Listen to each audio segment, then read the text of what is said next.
que vous donnez la peine de m'inviter et de plus en plus, je constate que vous prenez un malin plaisir à m'inviter le même jour que M. Kounié. Moi, j'ai pas fait le constat. Qui est par ailleurs un très grand ami. Et voilà. Je reste avec vous, Camille Nelly. Je l'ai dit dans mon propos introductif. Le ministre de l'Administration territoriale a réuni les chefs le 19 août 2020 pour leur demander de rentrer. Vous savez ce qui se préparait, les régionales et tout. Ils sont rentrés, mais depuis lors, on a 6 chefs. Est-ce que, pourtant, il avait donné toutes les assurances qu'ils pouvaient rentrer. Il parlait d'une évaluation sécuritaire de la situation, que ça se normalisait petit à petit, le calme revient progressivement en dépit des exactions des terroristes. Ils ont eu confiance en ces propos, ils sont rentrés, mais comment comprendre que les chefs continuent de tomber, surtout dans le sud-ouest, comme il est. Ça fait 6 déjà. Votre question est très très importante. Votre question est très importante, c'est vraiment là au tout. Mais je ne voudrais pas qu'à travers cette question, on donne l'impression de culpabiliser le ministre de l'Administration territoriale qui a demandé... On veut comprendre. Non, c'est pour ça que je suis en train de dire qu'il ne faudrait pas que les gens fassent une lecture biaisée de votre question. C'est-à-dire parce que le ministre leur a demandé rentrer. Maintenant, ils sont rentrés en leur disant que la situation est en train de se normaliser. Malheureusement, ils sont tous en train d'être tués. Mais il ne faudrait pas rendre le ministre responsable de la mort de ces chefs qui sont en train d'être pratiquement décimés. Il faudrait plutôt comprendre la situation qui se passe dans cette région. Et cette situation-là, il faut que les gens comprennent que le Cameroun fait face à des bandes criminelles armées. Ce ne sont plus ce qu'on appelle des séparatistes, ce ne sont plus ce qu'on appelle des ambazoniens, ce sont des bandes criminelles qui tuent pour tuer. On ne pouvait pas dire, Serge Alain, que ces gens sont arrivés dans ce village, en pleine nuit, ont sorti les chefs de leur domicile, les ont traînés dehors, ont ameuté les populations et les ont exécutés exactement comme on le faisait au Mali, comme le faisaient les intégristes du Mali, exactement comme on le faisait en Centrafrique. C'est-à-dire que nous sommes face à des individus qui tuent pour tuer. Parce qu'au moment de tuer ces chefs, ils n'ont même pas déroulé un message. Ils n'ont pas donné un message pour en faire comprendre à ces populations que nous le faisons parce qu'ils ont tué pour tuer. Et ça, moi, je pense que la réprobation nationale devrait être unanime et devrait être totale. Il ne faudrait pas que les gens fassent parfois cette sorte d'indignation sélective, comme j'ai vu ce matin, des hommes politiques même s'indigner, hurler comme des orfraies en disant que oui, voilà, il y a un civil qui a été torturé par des militaires. La torture, c'est-à-dire que ce civil a été rudoyé par des éléments inconscients de notre armée, mais qui ne constituent pas notre armée, mais seulement ce qui s'est passé. Vous avez vu, je suppose, Serge Alain, que vous avez vu la photo de ce chef. Il y en a un à qui on a tiré une balle derrière la tête et la balle en sortant, elle a arraché tout le maxillaire gauche. Vous avez vu l'autre, le deuxième, on lui a tiré dans le dos. Il avait un trou dans la poitrine comme une tasse de café. Il fallait voir l'autre à qui on a tiré aussi une balle dans la tête. Ça veut dire que c'était des exécutions barbares. Et ce genre de barbarie, il n'y a aucune autre façon de les qualifier. C'est de la barbarie. Et moi, je pense que nous, plus que jamais, le Cameroun, les Camerounais et même la communauté internationale devraient comprendre que nous sommes face à des bandes d'assassins. Des assassins sanguinaires qui tuent pour tuer. Parce que sinon, comment peut-il expliquer qu'ils tuent les chefs? Ils vont tuer les chefs.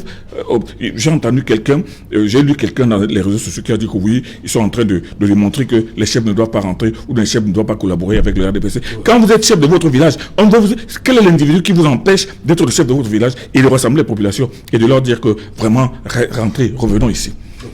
Ça, c'est le devoir du chef, c'est le travail du chef. Et moi, je pense que ce chef-là, ces chefs qui sont rentrés, qui avaient déjà laissé des villages complètement dépeuplés, mais ils devaient être les premiers à dire aux gens que moi, je revenez donc. Il y en a même un parmi ces chefs qui est un enseignant. Son crime, c'est certainement d'être chef et d'être enseignant en même temps. Et demander aux enfants d'aller à l'école. Moi, je pense que la situation d'aujourd'hui est d'une gravité telle que je ne sais pas par quel sophisme on pourrait nous faire croire que non, il faut ci, il faut ça. Non, nous avons affaire à des bandes criminelles et des bandes criminelles sans scrupules, sans aucun sentiment, qui ont perdu toute humanité. Ok. Il reste côté droit, Manuel Kounié. Pourquoi, selon vous, les chefs continuent d'être pris pour cible?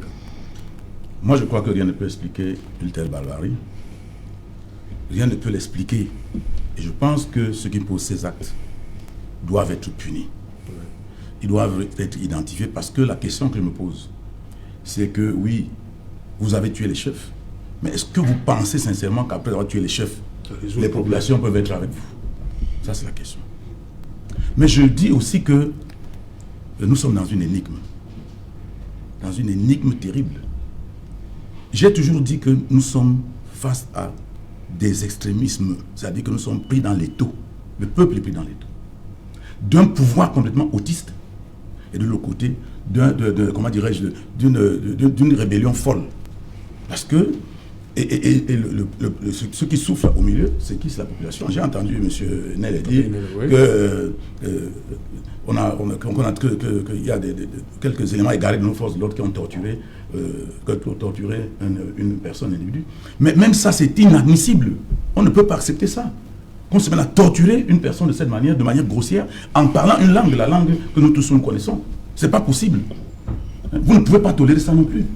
Et si les fautes ne sont pas égales, tout cela, c'est des fautes qu'il faut punir. Il faut punir sévèrement. Il faudrait punir sévèrement. Parce qu'on ne peut pas vivre. Nous sommes en train de créer un état anthropophage, où les plus forts mangent les plus faibles. Et où nous arrivons à une situation où l'armée ne pourra plus attaquer peut-être les ambassadeurs ne pourront plus attaquer l'armée, c'est la population qui sera plus dans les taux. Et les gens vont décider. Moi, je crois que ceux qui nous gouvernent sont incapables de résoudre ce problème. Parce que quand il y a un problème dans un pays où vous avez la charge, vous regardez la problématique, vous avez la solution, vous devez trouver des stratégies pour atteindre la solution contre la problématique. Tout ce qu'on nous raconte, les DDR, le multiculturalisme, ils sont hors sujet. Nous avons dit ça depuis le premier jour. On ne tue pas une idée dans la tête des gens avec les armes, on tue une idée avec des idées.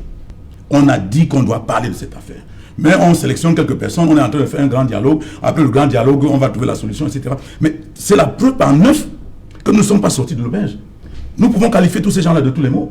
Moi, je sais que ce sont des criminels. Et que si on pouvait les attraper, ils doivent être traités de la même manière que tous. Pour moi, tous ceux qui ont tué, de quelque côté que ce soit des militaires, que ce soit des ambassadeurs, ils doivent être éradiqués de notre société. On va vivre avec les sauvages.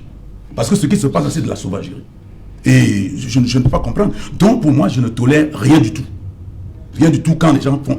Quand j'ai regardé cette torture, c'était M. Nellet, c'était inadmissible. J'ai vu ce monsieur en train de parler, quelqu'un qui sort par derrière, qui lui donne une gifle sur la tête, se trouve par terre, on le frappe avec la machette et tout ça. Mais des hommes civilisés ne se comportent pas comme ça. Maintenant, quant au chef, il n'y a plus rien à dire. Moi, je crois que si la communauté internationale existe, elle-même doit nous aider à trouver, n'est-ce pas, ces gens qui ont fusillé ces chefs. Et nous aider également à trouver tous ceux qui ont tué. Tous ceux qui ont tué. Nous avons parlé de Samuel Ouazizi ici. On l'a pris en son lieu de service, il a disparu. Et puis on nous a dit qu'il était mort. Et il est mort, jusqu'à présent, on dit qu'on est en train de faire des enquêtes. On nous dit, M. Nellet. Voulez-vous qu'on continue à vivre dans ce genre d'environnement? Non, cessez de tuer les gens. Les gens ne sont pas des poulets, ce n'est pas des lapins qu'on tue. Mais il faut que ça s'arrête de tous les côtés. Et que les ambazoniens, eux aussi, comprennent que s'ils veulent créer leur Ambazonie, mais ce n'est pas en tuant les gens et de manière aussi. Mais quand vous faites ça, c'est la cruauté, c'est cruel. Je crois que même Jésus n'a pas été tué comme ça. Donc, moi, je crois que ce qui s'est passé est grave. Mais de grâce, nous ne pouvons pas nous mettre à critiquer des gens pendant que nous aussi, on pose pratiquement les mêmes actes. Redevenons des hommes civilisés et puis asseyons autour de la table, parlons entre nous. Parce que quand je vois, moi je vous dis que c'était en prison, quand je vois ceux qui sont en prison, c'est des gens qui ont été arrêtés pour rien, c'est des otages. On ne doit pas faire ça dans un pays.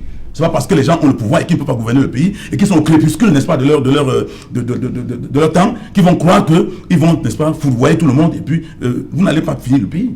Même les 1 million de morts qui sont morts pendant l'indépendance, ils sont morts, mais on vit encore. Donc vous n'allez rien faire sur le Cameroun.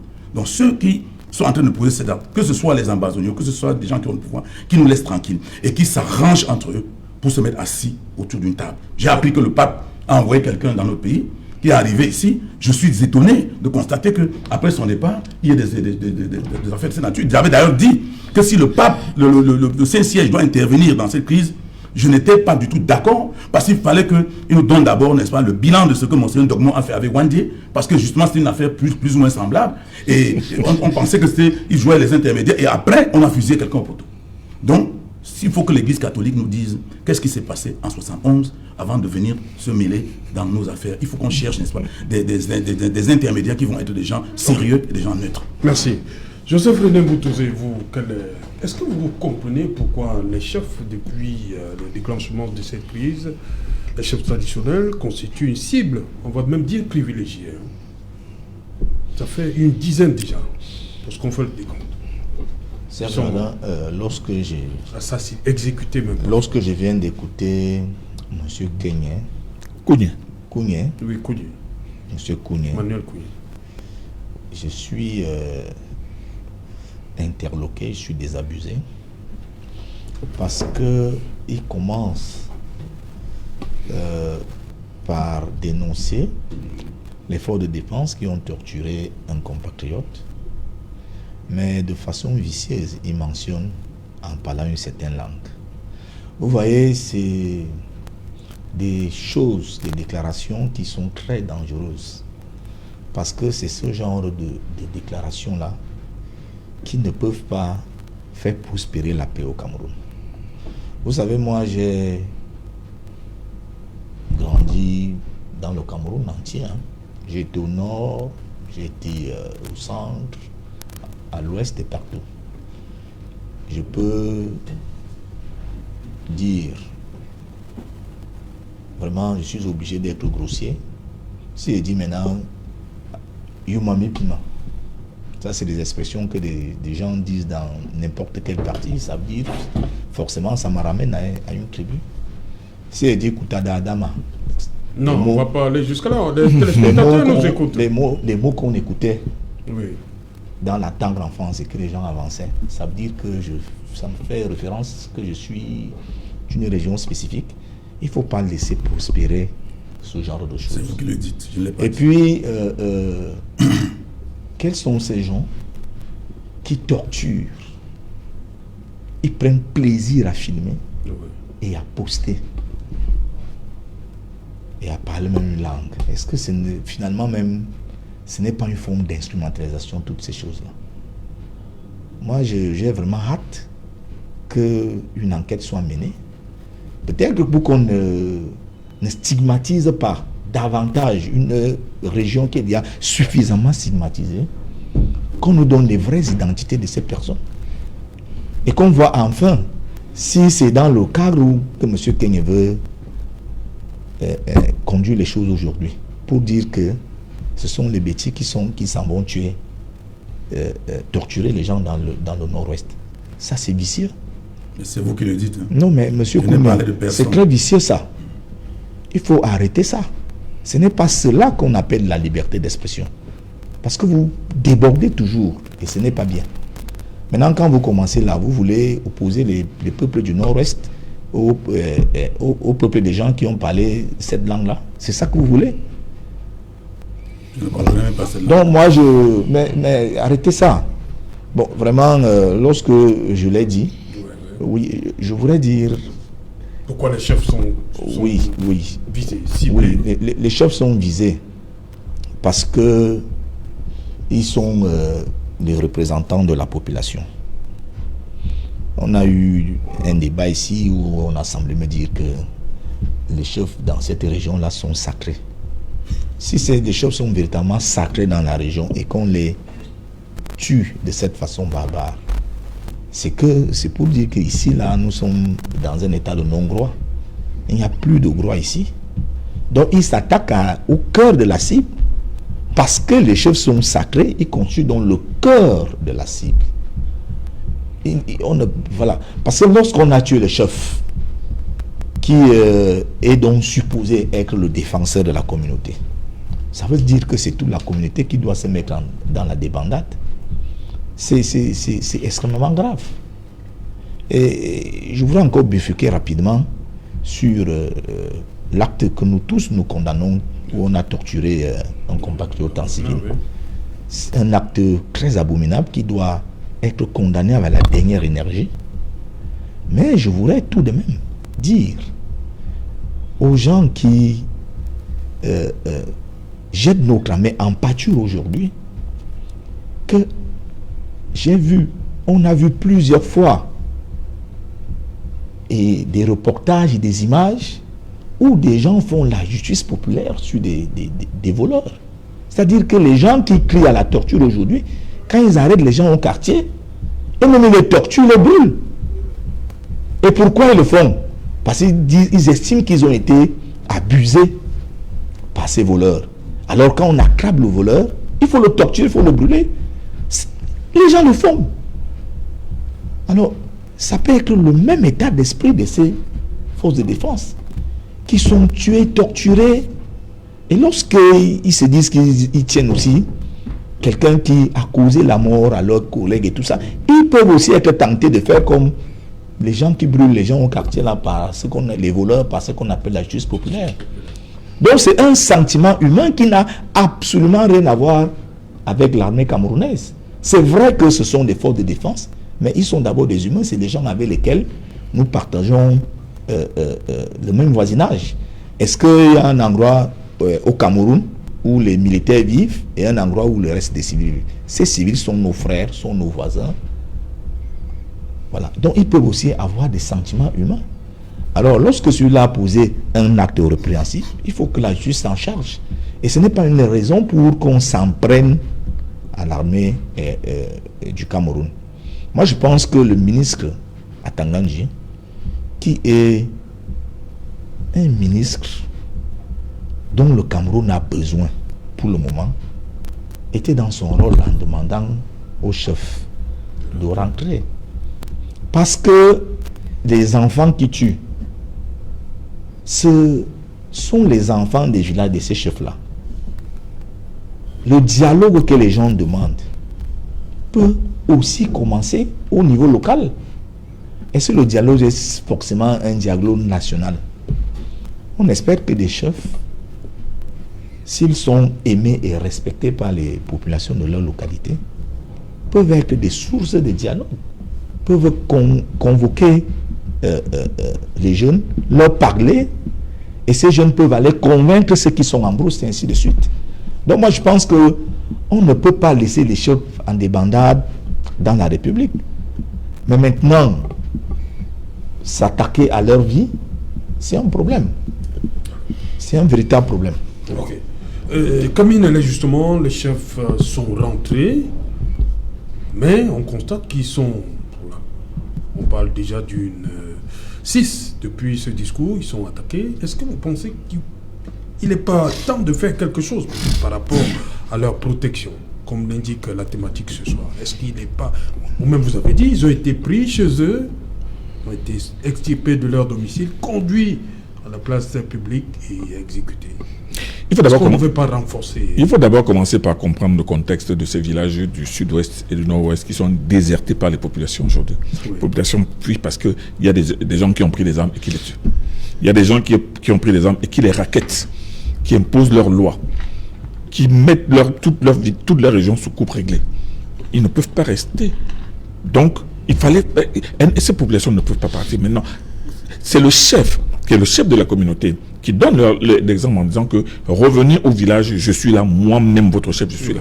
Alors quand vous demandez aux gens de revenir au village, et quand vous avez face à vous, pas des gens qui ont une revendication tangible, mais des gens qui tuent pour tuer, qui disent que nous tuons pour créer notre pays. Alors ça veut dire, quel est le message qui doit passer dans la tête de ces communautés? Ça veut dire que si demain ou après-demain, ce pays leur revient, qu'est-ce qui va se passer?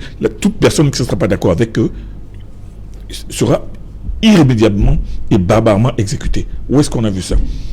Quelles assurances ces bandes sont-elles en train de donner à ces populations au milieu desquelles ils vivent? Parce que l'autre vérité est que pendant que ces gens sont au village, les bandes criminelles, les membres de ces bandes criminelles habitent dans ces villages et terrorisent ces personnes et empêchent ces personnes de les dénoncer.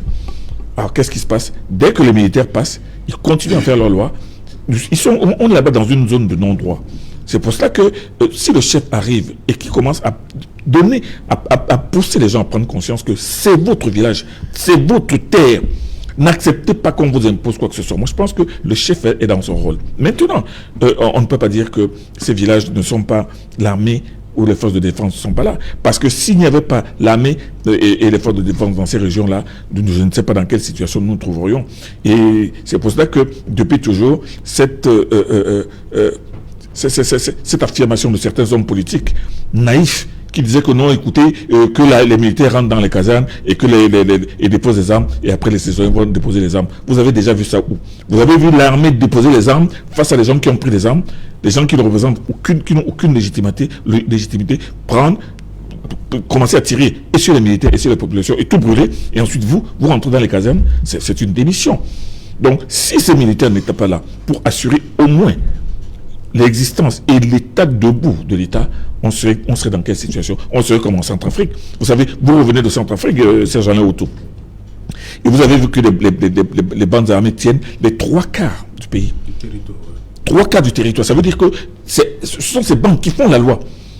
Le pays ne se résout qu'autour de la capitale. Alors vous voulez que le Cameroun soit dans cette situation au nom de quoi? Et pourtant, vous savez très bien que ces bandes armées qui tiennent les 3/4 du pays ont déjà participé à 18 dialogues depuis plus de 7 ans. Mais aucun de ces dialogues n'a abouti.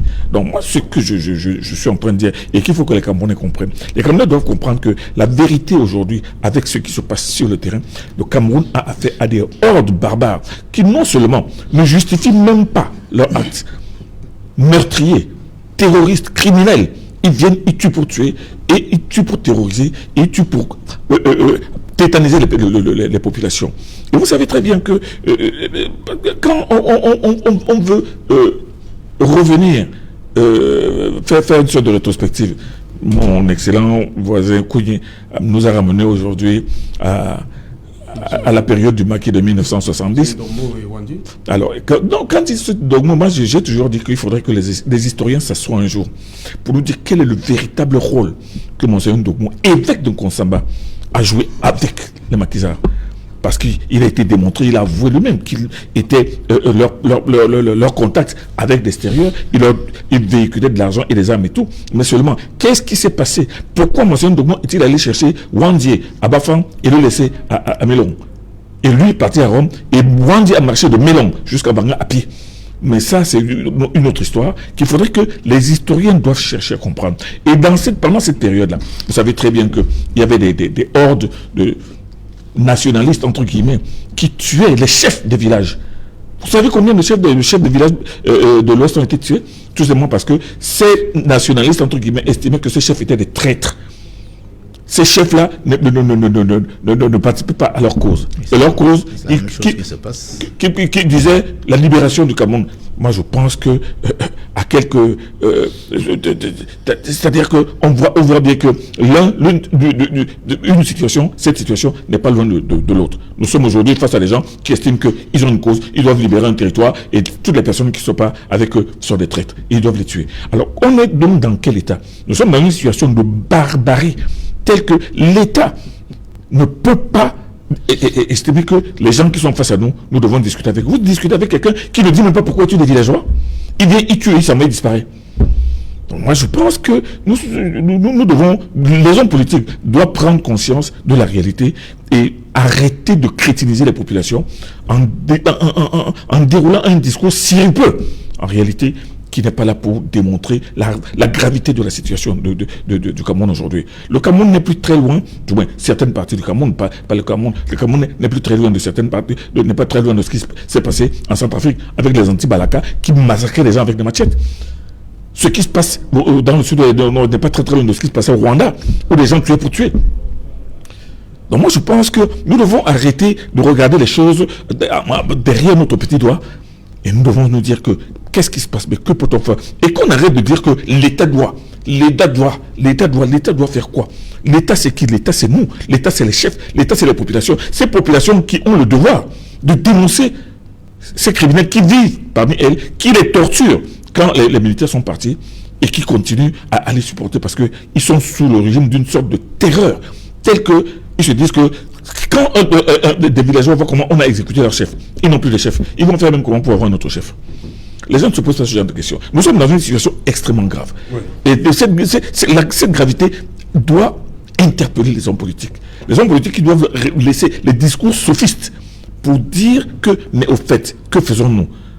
Plutôt que de tout armer l'État, le gouvernement, l'État, le régime dictatorial, le régime ceci. Mais non.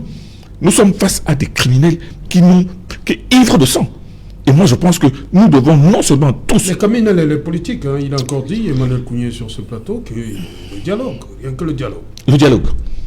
Mais en Centrafrique, il y a 18 dialogues depuis le temps. En Centrafrique, pourtant, on occupe les 3 quarts du pays. Et ce qui se passe là-bas n'est pas différent de ce qui se passe en Centrafrique. Ce qui se passe là-bas n'est pas différent de ce qui se passe au Rwanda. N'est pas ce qui se passe au Mali. Et vous pensez que vous avez le dialogue, oui. Mais l'État a montré sa bonne volonté en créant les DDR. Moi, j'ai entendu Kouy aujourd'hui persifler sur les DDR. Mais les DDR sont quand même une action proposée par le gouvernement qui a déjà vu plus de 200 jeunes sortis du maquis reconnaître que, dis donc, moi, on m'avait induit en erreur, je veux apprendre à faire quelque chose. Moi, je pense que c'est un acquis important et c'est quelque chose à féliciter plutôt que de persifler sur ça. On a parlé de la commission du bilinguisme. Mais la commission du bilinguisme, vous voyez très bien que cette commission du bilinguisme, le travail qu'elle fait, non seulement en profondeur, pour faire comprendre aux gens que ce n'est pas une question de ségrégation ou bien d'ostracisme. Ouais. Vous devez comprendre qu'il y a ceci, il y a cela, mais que les gens doivent comprendre qu'ils sont un et dans le même pays. C'est cette manière de persifler sur la moindre initiative du gouvernement qui tend plutôt à ramener les gens, à leur faire prendre conscience de la réalité. Parce qu'on est en train d'agiter négociation, dialogue. Vous dialoguez avec... Il y a des gens qui sont aux États-Unis. Vous allez dire que toutes ces personnes qui sont les sponsors de ces criminels qui sont tapis aux États-Unis et en Europe, si ces personnes-là étaient vraiment sensibles, ou ces personnes ne prenaient pas, ne sponsorisaient pas ce qui se passe, vous auriez entendu certains dire que mais non, ça c'est pas notre combat, c'est pas ce que nous voulons. Okay. Mais ces personnes se taisent. Et c'est pour ça qu'on dit que la situation du Cameroun doit interpeller les hommes politiques honnêtes, qui doivent honnêtement dire la vérité et se dire que nous avons autre chose qu'à faire qu'à tout le temps pleurnicher au dialogue. Emmanuel Kounié. Moi, je suis un peu embêté. Quand j'écoute M. Nélé nous parler des choses du genre, le DDR a déjà réuni 200 ou je ne sais pas combien de personnes. Mais M. Nélé, je me fais violence parce que je n'aurais pas dû le dire. Vous savez combien, pendant que on récupère les gens des Amba Boys, combien de militaires font la désertion dans l'armée? Donnez-nous le chiffre. Bon, non, je vous donne. Donnez-nous le chiffre. Ne balancez pas. Allez chercher. Donnez des chiffres. Je vais vous dire. Mais c'est facile de le dire. Oui, je vais vous dire, c'est pas mon rôle. Si. Mais je sais que Jeune Afrique a pu bien chiffrer, vous le connaissez. Et puis, je voudrais vous dire, il faut arrêter de faire. On ne va pas résoudre ce problème avec les jérémiades. Il ne s'agit pas de pleurnicher, de dire ceci. Il s'agit de trouver des solutions à un problème, cher monsieur. Il ne s'agit pas de pleurnicher. Parce que si nous venons autour de ce plateau, sur ce plateau, pour pleurnicher, nous allons pleurnicher, nous allons rentrer chez nous. Comme on pleurniche depuis 4 ans, et la situation sera la même. Qu'est-ce qu'on fait? Vous dites que là, le dialogue n'est pas la solution. Il y a des gens aux États-Unis, d'accord. Ces gens sont introuvables. On ne peut pas déléguer des gens pour aller les rencontrer là-bas et parler avec eux. Pourquoi est-ce que, si c'est eux qui nous mettent dans cette situation, d'où vient-il qu'on a voté des gens, enfin, entre guillemets, les gens se disent qu'on les a votés, et on les a votés, par tous les, enfin, quel que soit le moyen, ils sont au pouvoir. Quel que soit le moyen qu'ils même si c'était un coup d'État électoral, ils sont au pouvoir. Maintenant qu'ils sont au pouvoir, ils ont la responsabilité de résoudre un problème. Alors si ces gens, comme vous le dites, on les connaît, sont aux États-Unis, mais qu'ils envoient les gens les rencontrer aux États-Unis et qu'ils discutent avec eux. Mais ils ne peuvent pas rester ici et dire que non, il ne faut pas qu'ils continuent à financer. Et puis pendant que vous le dites, vous faites quoi donc? Le ministre de l'administration territoriale demande aux populations, aux chefs traditionnels de rentrer. Très bien. Les chefs traditionnels sont obéissants, ils rentrent.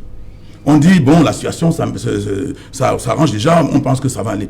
Très bien. Mais ils sont là, on tue un, on dit rien, on tue deux, on tue trois. Aujourd'hui, nous sommes à un nombre inquiétant. Est-ce que les autres chefs vont continuer à rester ou bien ils vont pas repartir?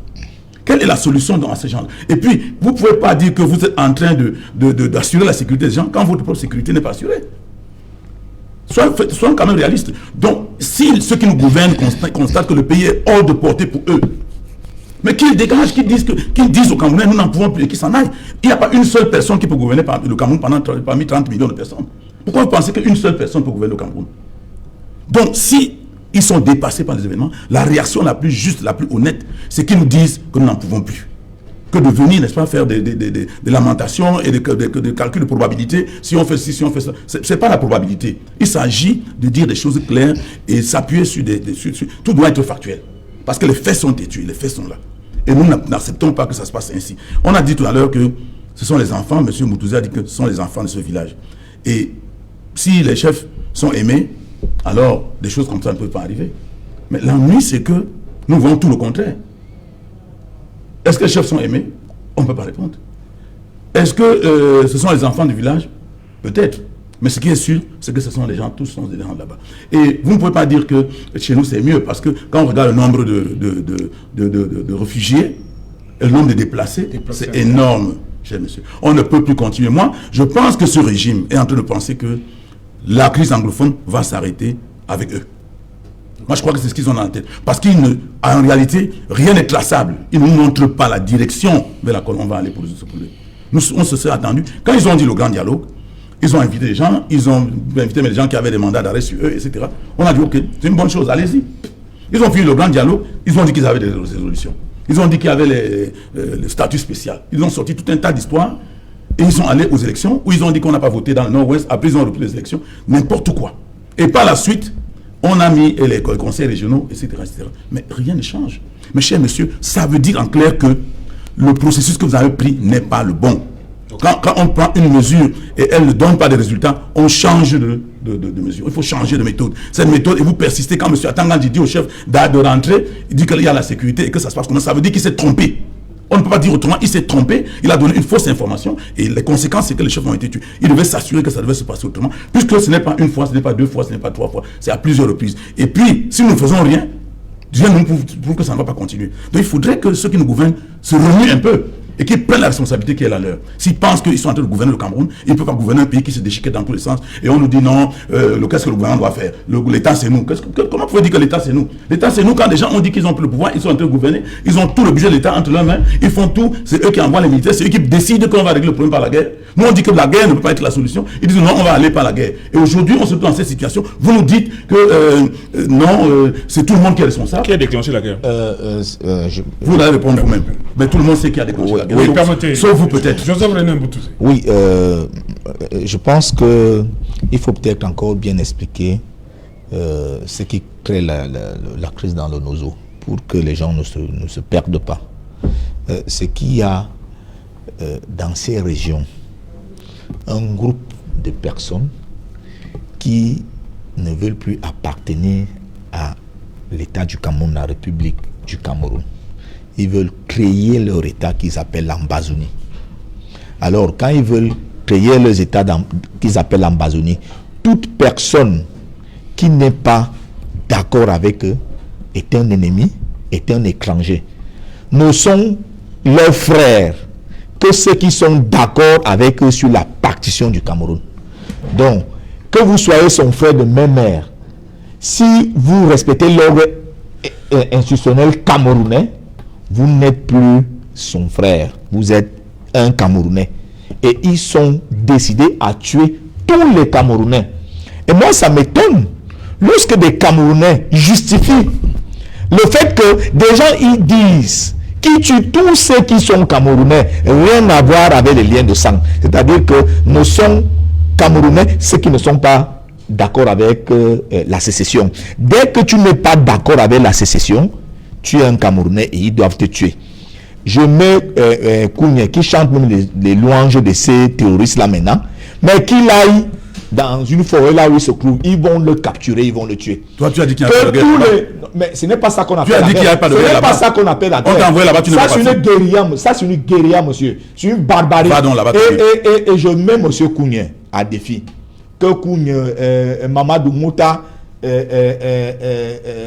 Kamto, professeur Kamto, qu'ils aillent là-bas.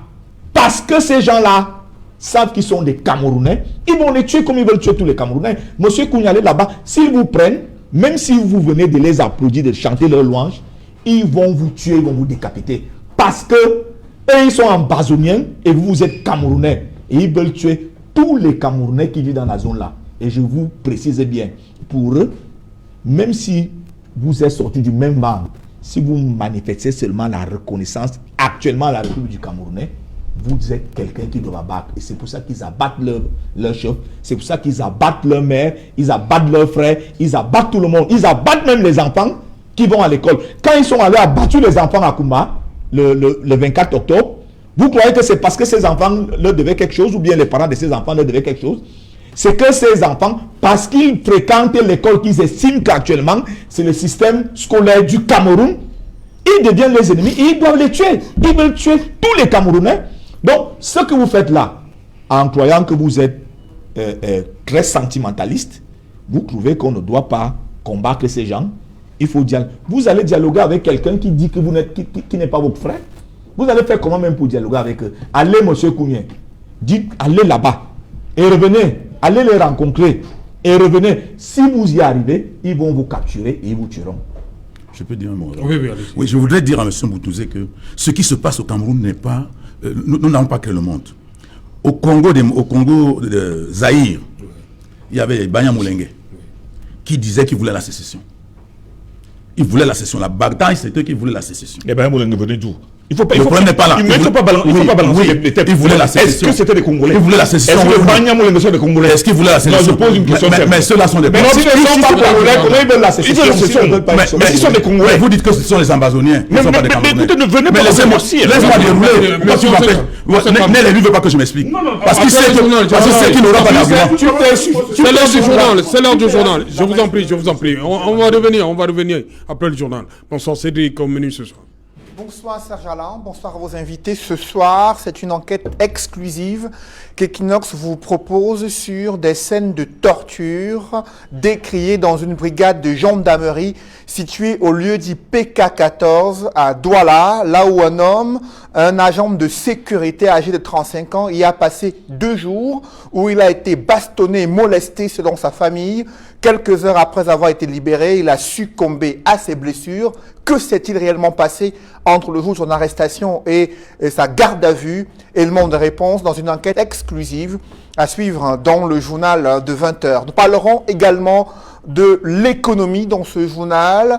Le directeur général des impôts est à Douala et il a pu faire face aux préoccupations des opérateurs et acteurs économiques essentiellement axés sur la forte pression fiscale et l'insuffisance du soutien gouvernemental pour les entreprises qui ont été affectées par la crise sanitaire et la crise anglophone. Les explications du directeur général des impôts, c'est à suivre dans le journal de 20h. Et parlant des finances, la situation est très inquiétante à l'université de Ngaoundéré où plusieurs dépenses non justifiées ont été dénoncées par l'agent financier lors du récent conseil d'administration. On parle de près de 700 millions de francs non justifiés. Nous en parlerons dans le journal de 20h. Et qui va organiser les prochaines compétitions de football au Cameroun? Les 2 comités qui revendiquent la gestion du football camerounais ont tenu des réunions ce mardi pour annoncer la reprise du championnat, mais également prendre d'autres décisions qui enveniment la crise. Nous en parlerons dans quelques instants. Serge Alain. Voilà, justement, dans quelques instants, surtout après votre journal, ce sera Equinox Soir, deuxième partie, le temps du débrief, madame, monsieur. Mais, comme je vous l'ai dit, avant cela, ce sera la grande édition d'information présentée comme de lundi à jeudi par Cédric Noufélé. Mais avant cela, une page de pub. 7 conseils pour se protéger contre le nouveau coronavirus. 1. Lavez-vous régulièrement les mains à l'eau et au savon ou à